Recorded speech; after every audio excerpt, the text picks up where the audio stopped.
ክርስቶስ ተንሥአ እሙታን ክርስቶስ ተንሥአ እሙታን አሰሮ ሰይጣን ሰላም ሆነ። የተከበራችሁ አባቶች ካህናት፣ አይንተ እግዚአብሔር ዲያቆናት፣ እግዚአብሔር የምትወዱ እግዚአብሔር የሚወዳችሁ የእግዚአብሔር ቤተሰቦች፣ የድንግል ማርያም የአስራት ልጆች በክርስቶስ ሰላም እንደምናመሻችሁ እንደምናመሻችሁ አይሰማም ድምፃችሁ እንደምናመሻችሁ አሜን። በዚህ በተቀደሰ ቦታ ተሰብስበን ስሙን እንድንጠራ ክብሩን እንድንወርስ የፈቀደልን የአባቶቻችን አምላክ እግዚአብሔር ስሙ የተመሰገነ ይሁን። በሰማዕትነት ያረፉት ወንድሞቻችንን ከአብርሃም ከይስሐቅ ከያዕቆብ አጠገብ ያኖረልን የሉም ሞተዋል ሲሉ ኖረን የሉም ጠፍተዋል ሲሉ በስተን አለን በእግዚአብሔር ሁሉን አልፈን አለን በጌታ ሁሉን አልፈን እያልን እግዚአብሔርን እናመሰግናለን።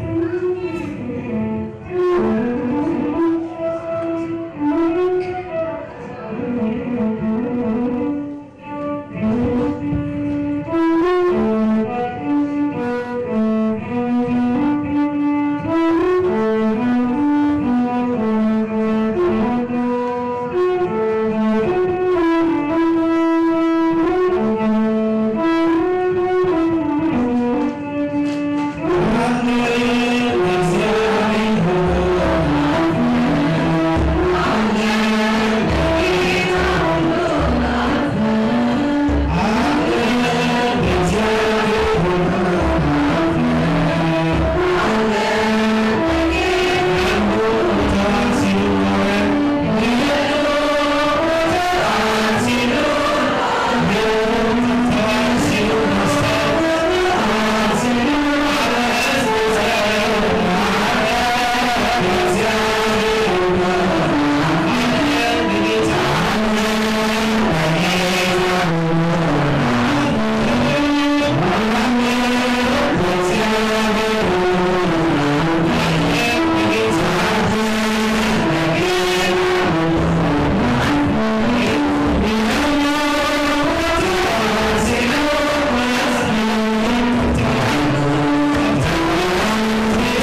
Yeah.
ምዕራፍ 8 ከቁጥር 35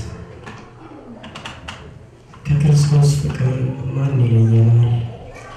መከራ ወይስ ጭንቀት ወይስ ስደት ወይስ ራብ ወይስ መራቆት ወይስ ፍርሃት ወይስ ሰይፍ ነውን? ስለ አንተ ቀኑን ሁሉ እንገደላለን፣ እንደሚታረዱ በጎች እንቆጠራለን ተብሎ እንደተጻፈ። በዚህ ሁሉ ግን በወደደን በእርሱ ከአሸናፊዎች እንበልጣለን። ሞት ቢሆን ሕይወትም ቢሆን መላእክትም ቢሆኑ ግዛትም ቢሆን ያለውም ቢሆን የሚመጣውም ቢሆን ኃይላትም ቢሆኑ ከፍታም ቢሆን ዝቅታም ቢሆን ልዩ ፍጥረትም ቢሆን በክርስቶስ ኢየሱስ በጌታችን ካለ ከእግዚአብሔር ፍቅር ሊለየን እንዳይችል ተረድቻለሁ።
ምዕራፍ 10 ከቁጥር 16 ጀምሮ እነሆ እኔ እንደ በጎች በተኩላዎች መካከል እልካችኋለሁ።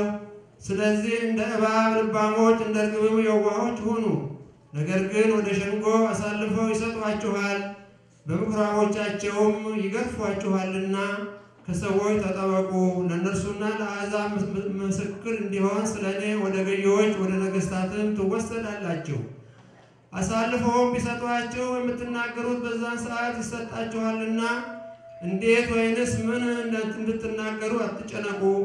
በእናንተ የሚናገር የአባታችሁ መንፈስ ነው እንጂ የምትናገሩ እናንተ አይደላችሁምና። ወንድምም ወንድሙን አባትም ልጁን ለሞት አሳልፎ ይሰጣል። ልጆችም በወላጆቻቸው ላይ ይነሳሉ፣ ይገድሏችሁማል። በሁሉም ስለስሜ የተጠላችሁ ትሆናላችሁ።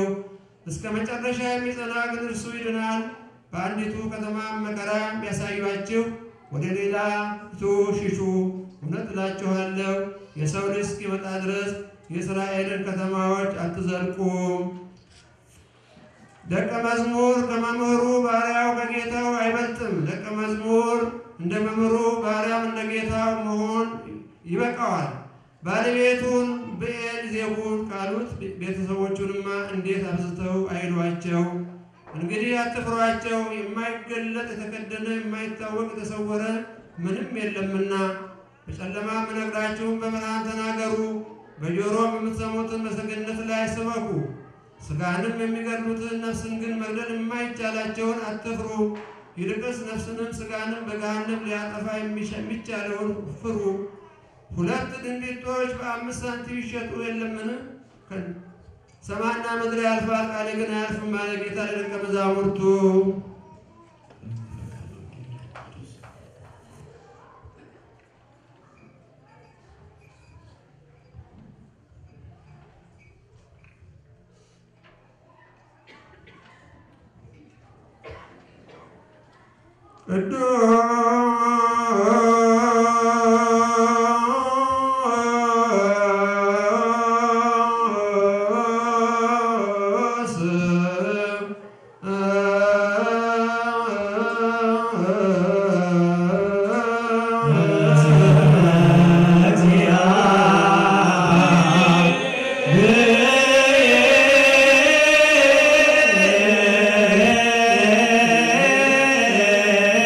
Yeah.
የተወለድክ አንተን እናመሰግናለን።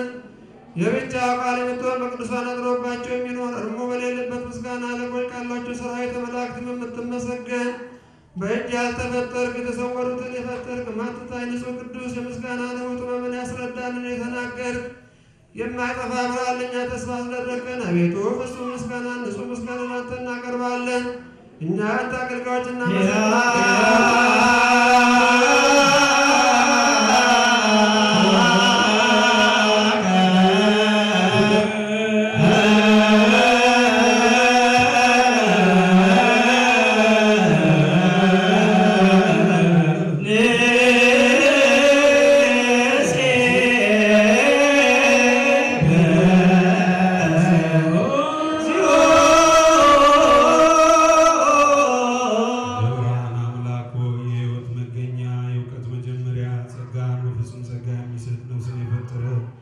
መንፈስ ቅዱስን በመስጠት የሚጠቅም መመገኛ የቅዱሳን መምህርና ያለም መሰረት የንጹሐንን ጸሎት የሚቀበል ወልድ ዋሕድ አንተን እናመሰግናለን። ቀዳሚ በኩር የምትሆን የአብ ቃል ለምንጠራ ለእኛ ለሁሉ የምን ያንተን ጸጋ የሰጠን ነውር የሌለብን ንጹሕ አባት ብልነገር የማያበላሸው ገንዘብ ያለ በፍጹም ልቡናቸው ለሚያምኑብህ የምትሰጥ ዓለም ሳይፈጠር የነበረውን ብርሃን ያው ዘንድ መላእክትን ደስ የሚያሰኛቸው የማይለወጥ ጠባቂያችን በእኛ የነበረውን ጨለማ በአባት ፈቃድ ያራክልን።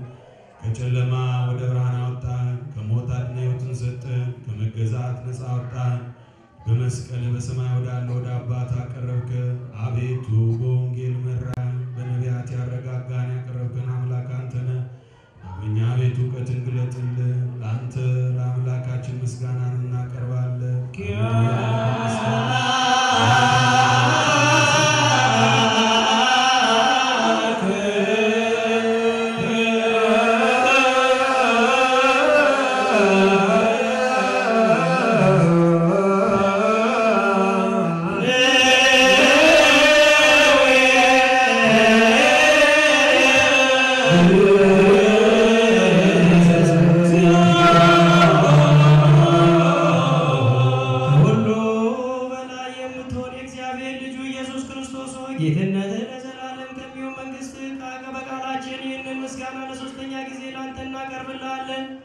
ፍጥረት ሁሉ በመራድ በመፍራት ያመሰግናል። ነፍስ ሁሉ የሚፈራውን የሚያመልከውን የጻድቃን ነፍሳት ባንተ ጸንተው ይኖራሉ። መናፍስት ያመጡትን የጎርፍ ፈሳሾች ከኛ ጸጥ ያደረግልን፣ ከጥፋት አድነህ የሕይወት ደብ ይሆንከን፣ የዘላለም ድነት አለኝታ ያለበት መሸሻ ይሆንከን፣ በባህር የተጨነቁትን የምታድን፣ በምድረ በዳ ያሉትንም የምታድን፣ በጽኑ እስራት ካሉትም ጋር አብራቸው የምትኖር፣ ከሞት ማሰሪያ የፈታህ፣ ችጋረኞችንና የሚያለቅሱትን የሚያረጋጋቸው፣ የደከሙትንም በመስቀሉ የሚያድን፣ ካመንበት ከእኛ ማቱን ሁሉ የሚያርቅ፣ ነቢያትና ሐዋርያት በቦ ያመሰገኑ አንተንና ቤቱ እናመሰግናለን። ለአንተም ምስጋና እናቀርባለን። አንተን አምነን በመንግሥተ ሰማያት እናርፍ ዘንድ ፈቃድንም እየሠራን በትእዛዝ እንድንሄድ አድርገን። ሁሉንም በቸርነት ጎብኝ፣ ትንንሾችንና ትልልቆችን፣ ገዢዎችንና ሕዝቡን፣ ጠባቂውንም መንጋውንም። አቤቱ አምላካችን ክቡር መንግሥት ያንተ ነውና ከዓለም አስቀድሞ ምስጋና ለአብ ለወልድ ለመንፈስ ቅዱስ ይገባል፣ ዛሬም ዘወትርም ዘ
ብርሃን የሰጠን ያመንብህ እኛን ከማይሰረ ክህደት አውጥተህ በሃይማኖት ያከበርከን ከአገልጋዮች የማይርቅ የማይለይ ዘወትር ከእነሱ ጋር የሚኖር በፍርሃት በረዓድ የምትለምነውን ነፍስ ቸል የማይል ከህሊና አስቀድሞ ሁሉን የሚያውቅ ከሀሳብ አስቀድሞ የሚመረምር ሳንለምነው የምንሻውን አውቆ የሚሰጠን ሳንጠራጠር የምንለምነውን የሚሰማ የማይመረመር ብርሃን በሰማያት ያሉ የመላእክት ንጉሥ አድሮባቸው የሚኖር ሊቃነ መላእክት ያቀረቡትን ምስጋና የሚቀበል አቤቱ የምንለምንን ስማ።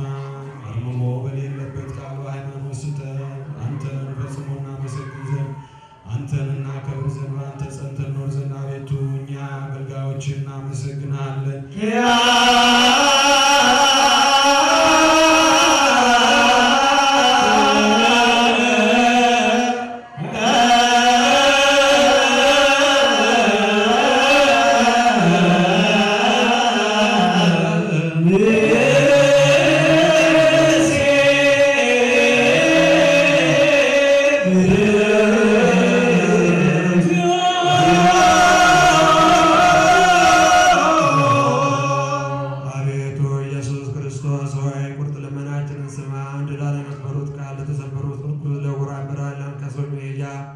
ለምጻሙን የሚያነጻ ሆናቸው በደዌ የተያዙትን አቤቱ አዳን። ደንቆሮችን ፈወስ። ሞትን ዘለፎች ጨለማንም ሳቀየው።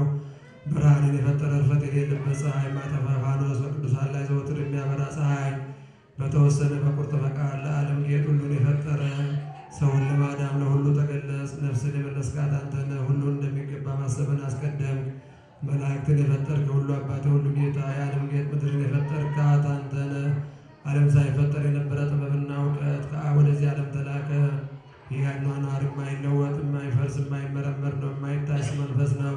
ይህንን የተናገርክ አንተ ምስጉን ነህ፣ ምስክርነቱ የተደነቀ ነው። ስለዚህ እኛ አገልጋዮች እናመሰግናለን።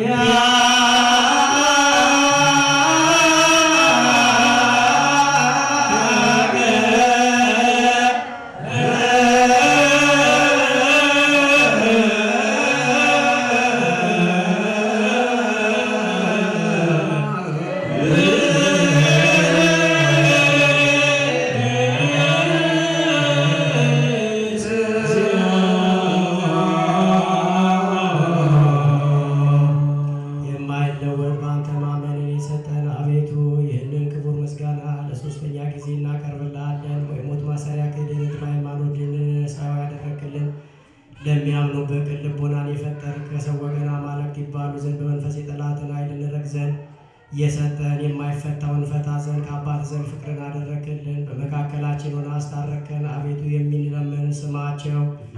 አቤቱ የምንለምን እኛንም እንከሰስ። በመከሰስም ጊዜ በጠላታችን ላይ እንኖርበት እንጂ ዘወትር እንድንጸልይ አድርገን ከጠላታችን መታለን እንጠበቅ ዘንድ። የዘላለም ንጉሥ ሆይ ስማ። ባልቴቲቱን አረጋጋ። እናት የሞቱበትንም ልጅ ተቀበል። የተታለሉትንም በቸርነት አንጻ። ሰነፎችንም አዋቂ አድርጋቸው። የጠፉትን መልስ። በግዞት ያሉትንም አድናቸው። ለሁላችንም መጠጊያ አንተ ነህ። አድን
የነፍሳችን መድኃኒት የምትሆን የጥበባት መሰረት የልቦናችንን ጠባቂ ሳቅ ዓይናችንን ብሩህ ያደረክልን የህሊናችንን ጨለማ አርቀ ካንተ በሚገኝ እውቀት አከበርከ። ለጥፋት የተሰጠ የቀደመ ሰው አዳምን በልጅ መስቀል አዳንከው። የማይለወጥ አደስከው። ስቶች በሳት ጠፉ በልጅ ሞት አዳንክ። የጠፋውን ፈለግ። ስለዚህ እኛ አገልጋዮች እናመሰግናለን።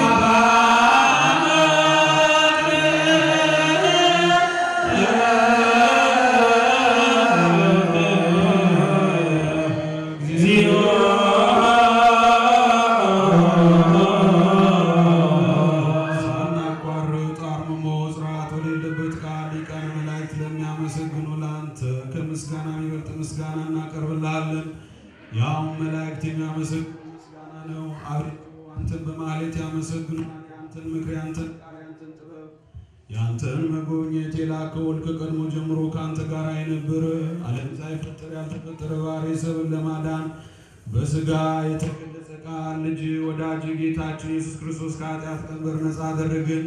አቤቱ ስለዚህ እኛ አገልጋዮች እናመሰግናለን።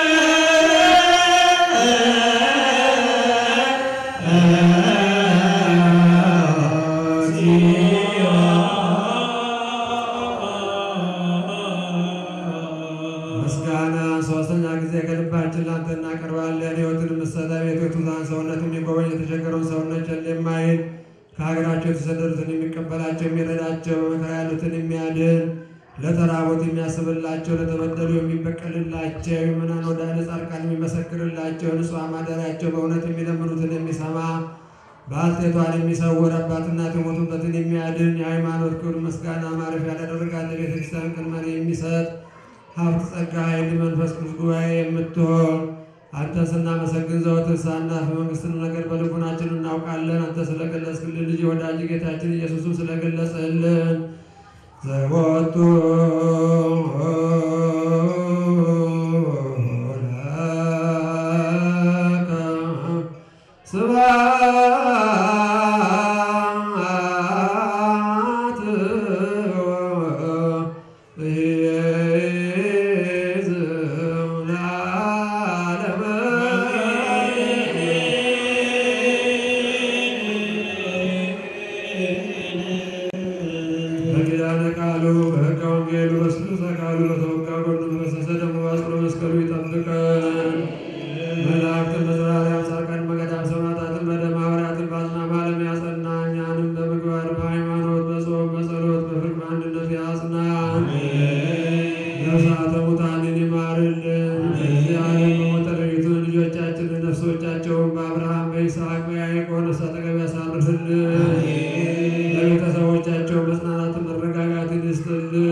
ከሴቶች ሁሉ ተለይተሽ አንቺ የተባረክሽ ነሽ። የማኅፀንሽ ፍሬ የተባረከ ነው። ጸጋን የተመላሽ እንዲሆን ደስ ይበልሽ፣ እግዚአብሔር ከአንቺ ጋር ነውና ከተወደደው ልጅሽ ከጌታችን ከመድኃኒታችን ከኢየሱስ ክርስቶስ ዘንድ ይቅርታና ምሕረትን ለምኝልን ኃጢአታችንን ያስተሰርይልን ዘንድ ለዘላለሙ አሜን።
ክርስቶስ አባት እግዚአብሔርን ስለሞቱት አባቶቻችን ዳግመኛ እንማልዳለን።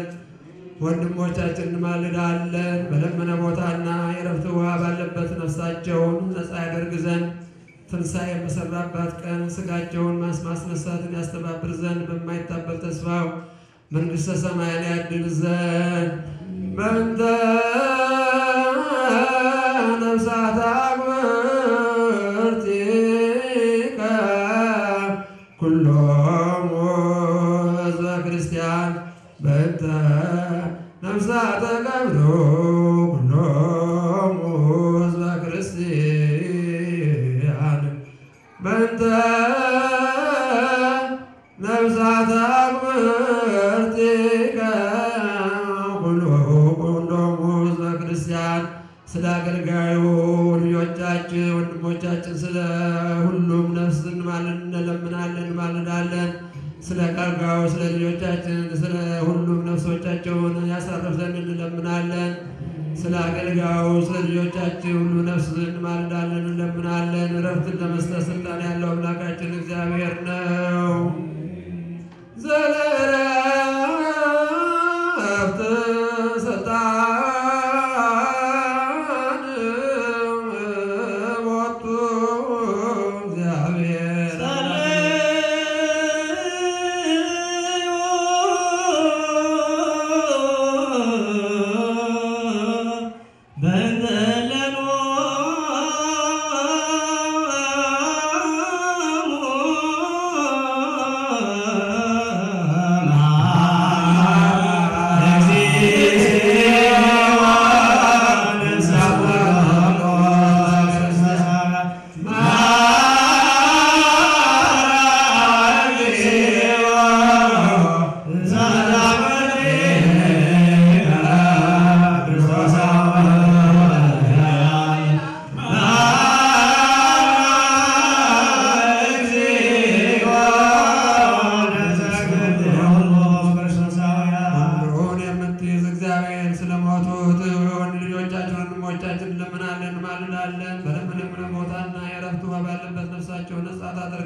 ሥጋቸውን ማስነሳትን ታስተባብር ዘንድ በማይታበል ተስፋ መንግሥተ ሰማያትን አድል። ስለ አገልጋዮች ስለ ልጆቻችን ነፍስ በረፍት ቦታ አሳርፍልን። ስለ አገልጋዮች ስለ ልጆቻችን ነፍሳቸውን በአብርሃምና በይስሐቅ በያዕቆብ ነፍስ አጠገብ አሳርፍልን። የአገልጋዮች ልጆቻችን ነፍስ በአብርሃምና በይስሐቅ በያዕቆብ ነፍስ አጠገብ አሳርፍልን።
የሚያሳርፍና የሚያረጋጋ ለቤተሰቦቻቸው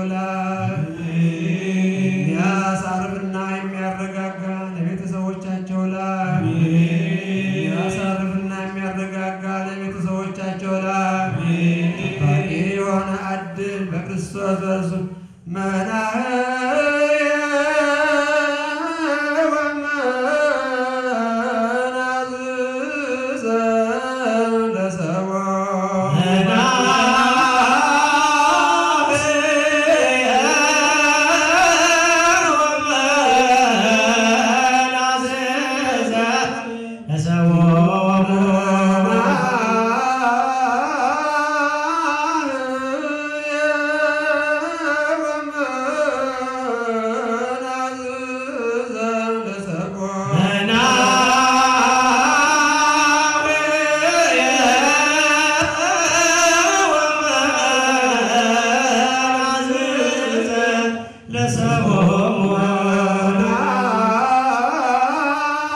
ጋር ከመንፈስ ቅዱስም ጋር ወለዓለመ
Alleluia.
ለእግዝእትነ ማርያም ድንግል ወላዲተ አምላክ ሞገሰ መስቀሉ ሀብተ ረድኤቱ ለእግዚእነ አምላክነ መድኃኒነ ኢየሱስ ክርስቶስ ወትረ ይትሐቅ ማእከሌ ማእከለ ኩልክሙ እስከ ለዓለም እግዚኦ መሐረነ ክርስቶስ። ሕይወታቸውን ሻማ አድርገው ለእግዚአብሔር ለሰጡ ወንድሞቻችን በእጃችሁ ያሉ ጧፍ አብሩላቸው። መሐረነ ክርስቶስ መሐረነ ክርስቶስ መሐረነ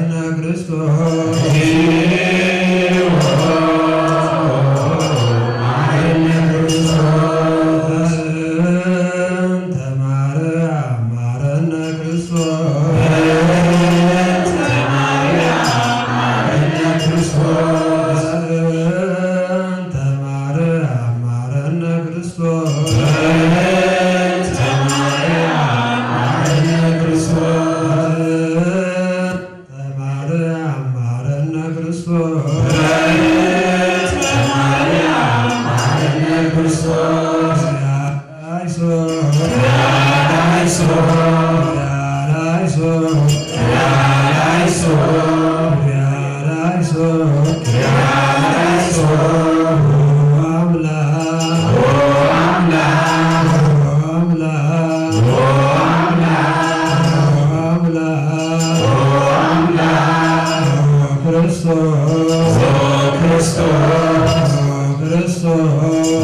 እግዚአብሔር መንፈስ ቅዱስ በዚህ መካከላችን በእሳቸው አድሮ የሚያስፈልገውን ይሰጠናልና ወደ እሳቸው እንሄዳለን። በስመ አብ ወወልድ መንፈስ ቅዱስ አሐዱ አምላክ አሜን። ነገር ግን የማይገለጥ የተከደነ የማይታወቅ የተሰወረ ምንም የለም። ስለዚህ በጨለማ የምትናገሩት ሁሉ በብርሃን ይሰማል፣ በእልፍኝ ውስጥ በጆሮ የምትናገሩት በሰገነት ላይ ይሰበካል። ለእናንተ ለወዳጆቼ እላችኋለሁ ሥጋን የሚገሉትን ኋላም አንድስ እንኳ ይበልጥ ሊያደርጉ የማይችሉትን አትፍሩ። እኔ ግን የምትፈሩትን አሳያችኋለሁ። ከገደለ በኋላ ወደ ገሃነም ለመጣል ስልጣን ያለውን ፍሩ። ሉቃስ ወንጌል ምዕራፍ 12 ከቁጥር 1።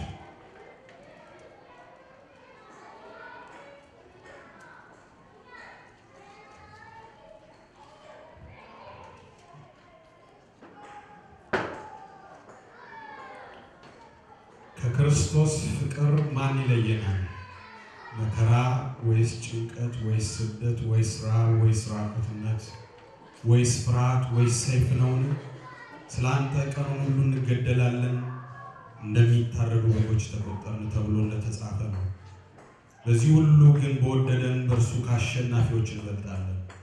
ሞትም ቢሆን ሕይወትም ቢሆን መላእክትም ቢሆኑ ግዛትም ቢሆን ያለውም ቢሆን የሚመጣውም ቢሆን ኃይላትም ቢሆኑ ከፍታም ቢሆን ዝቅታም ቢሆን ልዩ ፍጥረትም ቢሆን በክርስቶስ ኢየሱስ በጌታችን ካለ ከእግዚአብሔር ፍቅር ሊለየን እንዳይችል ተረድቻለሁ። ክብር ለእግዚአብሔር ይሁን። የሮሜ መልእክት ምዕራፍ 8 ከቁጥር 35 እስከ መጨረሻ። የተከበሩ አባታችን ርዕሰ ደብረ ኢየሱስ፣ የተወደዱ ወንድማችን ቀሲስ ወርቅነህ፣ የልዑል እግዚአብሔር ልጆች፣ የእመቤታችን የወላዲት አምላክ ባለሟሎች እንደምን ሰነበታችሁ? ቸርነት የባህሪ ገንዘቡ የሆነ የአባቶቻችን አምላክ እግዚአብሔር ከተለያየ ስፍራ ጠርቶ ለከበረ ዓላማ ከወንድሞቻችን በረከት ተሳታፊ እንድንሆን በዚህ ምሽት በፊቱ የሰበሰበን የአባቶቻችን አምላክ እግዚአብሔር ክብርና ምስጋና ለእርሱ ይሁን። ብዙ የምነግራችሁ ነገር የለም። የዛሬው ትልቁ ቁም ነገር በጸሎት ሁላችንም የዚህ በረከት ተሳታፊዎች መሆን ነው። ለቅዱሳን አይጸለይም፣ ቅዱሳን ስለኛ ይጸልያሉ። እነዚህ የማናቃቸው ያልተገለጡ ነገር ግን ለእግዚአብሔር ቅዱሳኑ ናቸው። አለን የምንል ሰዎች፣ ልብሱን ለብሰን የቆምን ሰዎች የማናደርገውን የማንችለውን እዚህ ግቡ የማይባሉ ስማቸው ያልተጠራ በሰገነቱ ላይ ያልቆሙ ነገር ግን ወገኖቼ በአስቸጋሪ ሰዓት አምላካቸውን እግዚአብሔርን የሚያስክድ ብዙ ነገር እያለ መኖር ይፈልጋል። የሚፈራው ሞት ነው፣ የማይቀረን ሞት ነው። የሚፈራውን ሞት አግባብ ባለው ሳይሆን አንገታቸውን ለሰይፍ ለካራ ሰጥተው አምላካቸውን ኢየሱስ ክርስቶስን ላስከበሩ ቅዱሳን ለነሱ ነው የተሰበሰብነውና እግዚአብሔር ከበረከታቸው ያድለን። በቀል የሚያውቅ አባቶቻችን አምላክ እግዚአብሔር የወንድሞቻችን በቀል ይበቀልልን። በመሰዊያው ስር የፈሰሰው የቅዱሳን ደም ቀን ይቆጥራል እንጂ አይቀርምና እግዚአብሔር አምላካችን የወንድሞቻችንን ደም የሚበቀልበትን ቀን ያምጣልን። ከዚህ ግን ምን እንማራለን? ጥቂት ነገር ብቻ ነግራችኋለሁ። ሁለት ነገር ነው እዚህ ውስጥ ያለው። አንዱ ጊዜው ነው፣ ሰዓቱ ነው። ወገኖቼ ሰዓቱ ነው። ለኛ ሰዓቱ ስንት ነው? ጊዜው ስንት ነው? ጌታችንና አምላካችን መድኃኒታችን ኢየሱስ ክርስቶስ በማይለ ሥጋዌው በዚህ ዓለም በተመላለሰበት ዘመን የሱ መጨረሻ መምጫ ቀን በሚቀርብበት የሚሆኑትን ምልክቶች በዝርዝር ነግሮናል። በወንጌሉ ስናነበው የቆየነው ይሄንን ነው። በስሙ መከራ መቀበል እንዳለ እግዚአብሔር ሰውን ማዳን ስለማይችል አይደለም። ክብር ለእርሱ ይሁን። የሚታደግ አምላክ ነው። አምላካችን ኤል ሻዳይ ነው። ከሞት መንጋጋ ነጥቆ የሚያድን አምላክ ነው የምናመልከው። የተወረወረ ጦር እንዳይወጋ የሚያድን አምላክ ነው ወገኖች። አድነው እንዳያገኙን የሚያስችል አምላክ ነው። እግዚአብሔር መሸሸጊያ ነው። እግዚአብሔር ማምለጫ ነው። እግዚአብሔር ጽኑ ማለት ነው። እግዚአብሔር ወገኖቼ ማምለጫ ነው። ክብር ይሁንለት። ነገር ግን ወገኖቼ በእንዲህ ያለ ሞት ደግሞ ሲያከብሩት እግዚአብሔር ትልቁ ለኛ የሰጠው ጥሪው ምድር አይደለም። እግዚአብሔር ጨካኝም አይደለም። ነገር ግን በእንዲህ አይነት ምስክርነት ለሚያልፉት የተለየ ክብር የሚሰጥ አምላክ ነውና ጽናቱም የመጣው ብርታቱም የመጣው ሰይፍን ሳይሰቀቁ መሞት የመጣው ላዘጋጀላቸው ክብር ለበለጠውና ለላቀው የኛ ጉዳይ እዚህና እዚህ አይደለም ወገኖች። መሬት ላይ ልጅ ወልደን ቤት ሰርተን ገንዘብ ይዘን ሀብት አጠራቅመን እንድንኖር አይደለም የእግዚአብሔር ዓላማ። ጥሩ ነው ይሄን ማለት የእግዚአብሔር ዓላማው ትልቁ ዓላማው በምድር ላይ እሱን መመስከር ነው። የምንመሰክረው በሰላም ሊሆን ይችላል፣ በሞትም ሊሆን ይችላል። ሃይማኖት እዚህ ላይ የደረሰው እንዲሁ በተርታ ነገር አይደለም፣ በቅዱሳን ደም ነው። ቤተክርስቲያን የተለሰነችው የተመረገችው የጸናችው የቆመችው በልጆቹ ደም ነው። ክብር ለእርሱ ይሁንለት። በተመታች ቁጥር እየጠበቀች በተገፋች ቁጥር እየበዛች እየሰፋች የመጀመሪያይቱ ቤተክርስቲያን የኢየሩሳሌም ቤተክርስቲያን ናት። በኢየሩሳሌም ቤተክርስቲያን ውስጥ ለእግዚአብሔር በጣም የሚተጉ ለእግዚአብሔር በጣም የተሰጡ ሰዎች መጀመሪያ የነበሩባት የመጀመሪያይቱ ቤተክርስቲያን ናት። የኔ የሚባል ሀብት ያልነበረባት ቅዱሳን በሙሉ ሀብታቸውን አምጥተው እንጀራቸውን አንድ ላይ የሚበሉባት አንድ አይነት ልብስ የሚለብሱባት መዝሙሩ አንድ ነበር፣ ራእዩ አንድ ነበር፣ ሕይወቱ አንድ ነበር። የኔ የሚባል ነገር አልነበረም፣ የኛ የሚባል ነበር። በእንዲህ ጥቂት ጊዜ ከተጓዙ በኋላ ይሄ ሲፋለስ የጀመሩት ዓላማ መጓደል ሲጀምር እግዚአብሔር መበተንን አመጣባቸው። ለበጎ ነበር። የመጀመሪያው ሰማዕት ቅዱስ እስጢፋኖስ ዲያቆን እስጢፋኖስ በድንጋይ ተወግሮ ወገኖቼ በድንጋይ የተወገረ ቀና ብሎ ሲያይ የሥላሴን አኗኗር ይመለከት ነበር። የእግዚአብሔርን አኗኗር ይመለከት ነበር። የእግዚአብሔር በጎ ዓላማ ነበር። ቅዱስ እስጢፋኖስ ተወግሮ ቤተክርስቲያን ተበተነች። ያቺ የተበተነች ቤተክርስቲያን አልጠፋችም። በምድር ላይ ሰፉ፣ በምድር ላይ በዙ፣ በምድር ላይ ብዙ የእግዚአብሔር አገልጋዮች ከዚያ በኋላ ወጡ። ይሄን ወደ ራሳችን ሕይወት ስናመጣው ወገኖቼ ይህ ዘመን ክርስትናው ተርታ የሆነበት ዘመን፣ ክርስትናው ልማድ ብቻ የሆነበት ዘመን ነው። እግዚአብሔር ሊያነቃን ይፈልጋል። ክብር ለእርሱ ይሁንለት። የፈዘዝነውን ሰዎች ሊያነቃቃን ይፈልጋል። አንዱ ዓላማው ይሄው ነው። አንዱ ዓላማው ይሄ ነው። ሊያነቃቃን ይፈልጋል። አንድ ሊያደርገን ይፈልጋል። ሊያዋህደን ይፈልጋል። አንድ ነገር ልንገራችሁ፣ ክርስቲያን በወይን ተመስሏል። በወይን የጥንቱ ወይን አጠማመቅ እንዲህ በፋብሪካ አይደለም። ወይን ከተለያየ ማሳ ላይ ትመጣና ተቆርጣ ትመጣና የወይን ዘለላው ፍሬው ይመጣል። ነጩም ወይን ይመጣል፣ ቀዩም ወይን ይመጣል፣ በሳሉም ወይን ይመጣል፣ ጥሬውም ወይን ይመጣና የወይን መጥመቂያ የሚባል ጉድጓድ አለ። ጉድጓድ ይቆፍሩና የመጣውን ወይን በሙሉ መጥመቂያ ጉድጓዱ ውስጥ ይጨምሩታል። መጥመቂያው ጉድጓድ ውስጥ የገባው ወይን ጠማቂው ምን ያደርጋል? ወይኑ ላይ እዚያ ማዶ የተከለው አንድ ችካል ባላ አለ፣ ወዲኛው ማዶ የተከለው ሌላ ባላ አለ፣ እዚህ ላይ ደግሞ የተጋደመ እንጨት አለ። እዚህ ላይ ይንጠለጠልና ይረግጠዋል። ምን ያደርገዋል? ይረግጠዋል። ወይኑ ይረገጣል፣ በጣም ይረገጣል። ወይን ስትረገጥ ከተለያየ ቦታ የመጣች ወይን ትጨመቃለች። ተጨምቃ ነጩም ቀዩም ጥሬውም ብስሉም አንድ ላይ ይዋሃዳል። እስቲ ይዋሃዳል በሉ።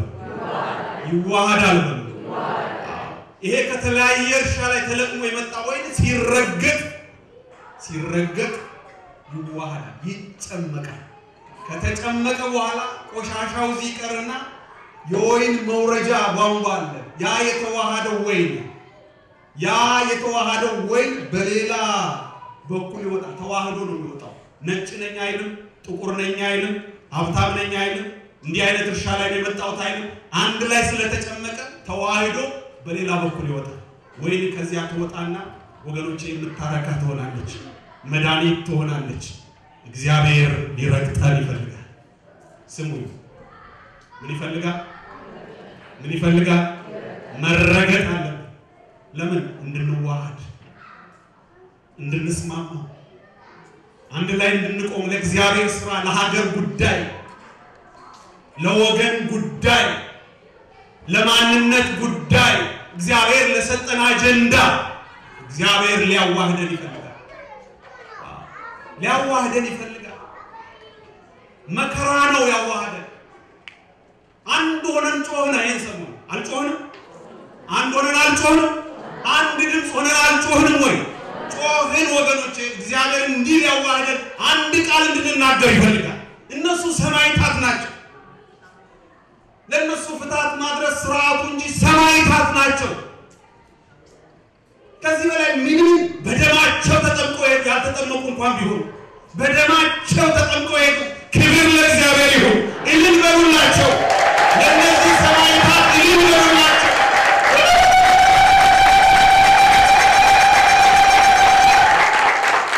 ሰማዕታት ናቸው። ሰተት ብለው የገቡ ወገኖቼ ከበረከታቸው ልንሳተፍ ነው እዚህ ያለን። ለኛ ግን ምልክት ነው። ለምን? እንድንዋሃድ ነው። መረገጥ አለብን እንድንዋሃድ። መከራ ያስፈልገናል እንድንዋሃድ። ችግር ያስፈልገናል እንድንዋሃድ። ችግር ነው የሚያስማማን። እኛ አልተቸገርንም። በክርስትና ችግር አልተቀበልንም። በክርስትናችን ካልተቸገርን አንዋሃድም። እግዚአብሔር አንዱ በዚህ ምክንያት ነው እንዲህ አይነት ነገር በዚህ ዘመን ያመጣ። ሌላው ግን ወገኖቼ ጊዜው ነው፣ ሰዓቱ ነው። ይሄ ሩቅ ይመስለን ይሆናል። በጣም ሩቅ ያለ ይመስለን፣ የመን ውስጥ እየተሰራ ያለን ይመስለን ይሆናል። ወገኖቼ በየትኛው ዓለም የማይቀር ነው።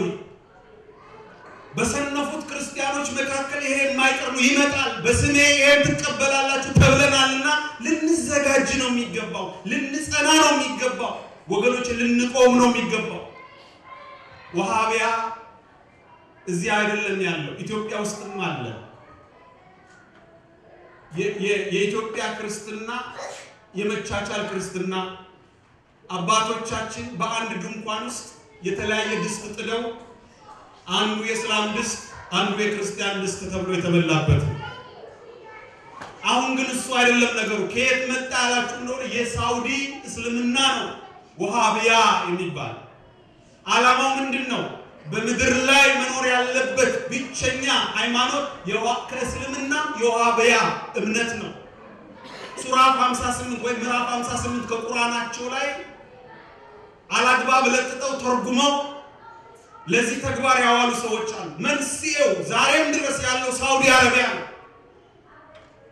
ሳውዲ አረቢያ ነው። ይሄንን እኔ ለዛሬ ያዘጋጀው ጥናታዊ ነገር ነበር፣ ጊዜው ስለሌለ አላቀርበውም። ግን እውነቱን ልንገራችሁ፣ የሳውዲ እምነት ነው ይሄንን የሚያደርገው። ሳውዲ አረቢያ ነው ይሄንን እያደረገ ያለው። የፔትሮ ዶላር ገንዘብ በአብዛኛው የሚውለው እዚህ ላይ ነው። ይሄ የመን ውስጥ አይደለም፣ አሜሪካ ውስጥ እየተሰራበት ያለ ነው። ብዙ ባንኮች የነሱ ነው። በብዙ መንገድ እቺን ሀገር ጭምር እየተቆጣጠሩ ነው ወገኖቼ። በብዙ መንገድ ምንድነው ዓላማው ያላችሁ እንደሆነ እዚህ ምዕራፍ 59 ላይ ያለው ዋናው የሚለው ለአላህ የማይገዛ ለአምላክ የማይገዛ ይቆረጣል ይላል። በለስ ምንድነው ስሟ? ቴምሯን ብትቆርጣት በአላህ ፈቃድ ነው፣ ብትተዋትም በአላህ ፈቃድ ነው ይላል። ምክንያቱም አላህን የማይከተሉ ይቆረጣሉ ይላል። ይሄንን በቀጥታ ወስደው አላህን የማይከተል ወይም አልካላህ ለአላህ ያልሆነ መቆረጥ አለበት። አላህን የሚያምን ብቻ መኖር አለበት። ከእስልምናው ሱኒ ሆኖ መኖር አይቻልም፣ ሺዓ ሆኖ መኖር አይቻልም። የሺዓ እስልምና ውስጥ ነው ይሄ ፈለገ። ምን መሆን አለበት? ወሃቢያ መሆን አለበት፣ አክራሪ መሆን አለበት። ሀገሮችን በሶስት ይከፍሏቸዋል። ዳር ሰላም፣ ዳር ፈትኒ እና አንደኛው ደግሞ ሶስት ናቸው።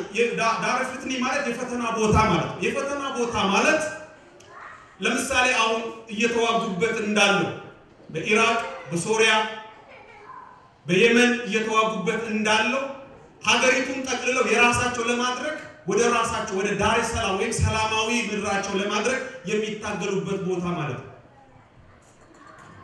ዳር ሰላም ማለት ደግሞ እነሱ ብቻ ለምሳሌ እንደ ሳውዲ አረቢያ ሁላችሁ ታውቃላችሁ አንድ ቤተክርስቲያን ሳውዲ ውስጥ የለም። የዛሬ 3 ዓመት የሳውዲው ሼክ በአካባቢው ያሉት አብያተ ክርስቲያናት መፍረስ አለባቸው ኦፊሻል ነው። ይሄ አክራሪነት ነው። ይሄ ነው ዓለምን እያጥለቀለቀ ያለው። ወይ መሞት አለብን ወይም ደግሞ ወሃቢያ መሆን አለብን። ሁለተኛው ጊዜው ነው ሰዓቱ ነው እና ዝርዝሩን ግን እንዴት እንደሆነ በሌላ ጊዜ ወይ በሳምንት ወይ ደግሞ ወድለታ በዝርዝር እናቀርባለን። ልንጠነቀቅባቸው የሚገቡ ብዙ ነገሮች ስላሉ እግዚአብሔር ከሁላችን ጋር ይሁን። ስለዚህ ወገኖቼ ዛሬ የተሰበሰብንበት ዋና ዓላማ ለእንባ ብቻ ሳይሆን ደስታ ነው። ሰርግ ነው። የነሱ ሚዜዎች ሆነን ነው የቀረብነው። የሙሽሮቹ ሚዜዎች ሆነን ነው የቀረብነው። እግዚአብሔር የተመሰገነ ይሁን። እግዚአብሔር ወንድሞቻችን ነፍስ ተቀብሎታልና የነሱ በረከት ለሁላችንም እንዲደርስ የእግዚአብሔር ቅዱስ ፈቃድ ይሁንልን። ይበቃናል፣ ሰዓቱ ሄዷል። የእግዚአብሔር ቸርነት፣ የወላዲተ አምላክ ቃል ኪዳን፣ የቅዱሳን ጸጋ፣ የመላእክት ጥበቃ ከሁላችን ጋር ይሁን። የአባቶቻችን በረከታቸው፣ ድል የማትነሳ ረድኤታቸው፣ ጥርጥር የሌለባት ቅድስት ንጽሕት ተዋሕዶ እምነታቸው ለሁልጊዜ በእኛ ጸንታ ትኑር። እግዚአብሔር ከሁላችን ጋር ይሁን።